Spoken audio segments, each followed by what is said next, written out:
Sir, bakit po umabot sa point na nabuksan po ninyo yung issue ng maleta ng sobre na parang ikinadismaya o parang allergic si Congresswoman Luistro at yung isa pang congressman, sir? Well, alam mo, napaka-importante na if we want to have an impartial na hearing, then dapat pati yung mga miyembro na uupo doon na magde-decide kung boboto tungkol sa impeachment ni VP Sara, magiging impartial rin. There has been allegations, hindi lang naman doon sa affidavit nung 18 ex-Marines nang galing yon, but there has been talks even before doon na, di ba, kahit si Congressman Toby Chanco sinabi na meron daw mga miyembro na tumanggap para kapalit ng kanilang boto. Tapos noon, doon naman sa affidavit ng mga ex-Marine, meron rin sila mga salaysay na nag-deliver sila ng whether envelope o ng maleta. Hindi naman natin hinuhusgahan yung aking mga kasamahan doon. But of course, gusto lang natin mabigyan sila ng pagkakataon.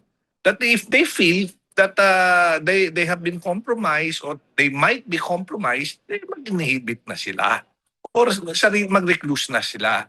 While yung rules na on impeachment does not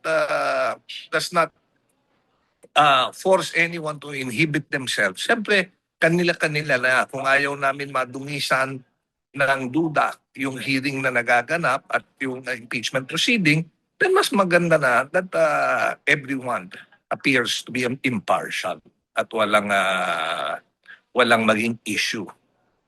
Saka sir, simple logic no, nating mga Pilipino. Simple logic, lagi nating, kahit nga sa biruan sir, nasasama yung usapan na kung wala kang tinatago, bakit matatakot? Ba't ka magagalit? Ganun na concept, sir. Yeah, precisely. Yun ang punto ko. Diba? Kung wala naman tayong kinakatakot, then bakit tayo matatakot ilabas yan? Ba't tayo matatakot na magsalita? Diba? If we feel that we are not the ones being alluded to, then there is nothing to fear. Diba? We don't have to be defensive about anything. MJ, nawala yung boses mo. Hindi kita marinig. Parang yan.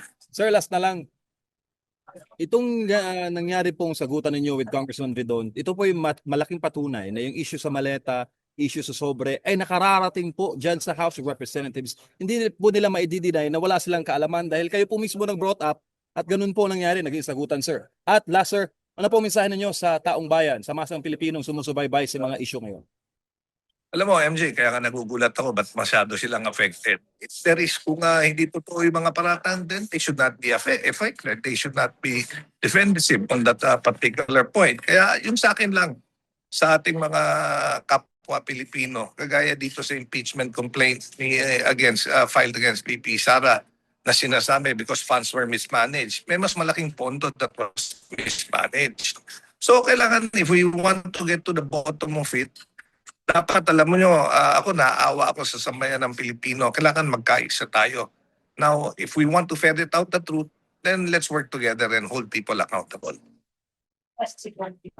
Sir, thank you po. Maraming salamat. So,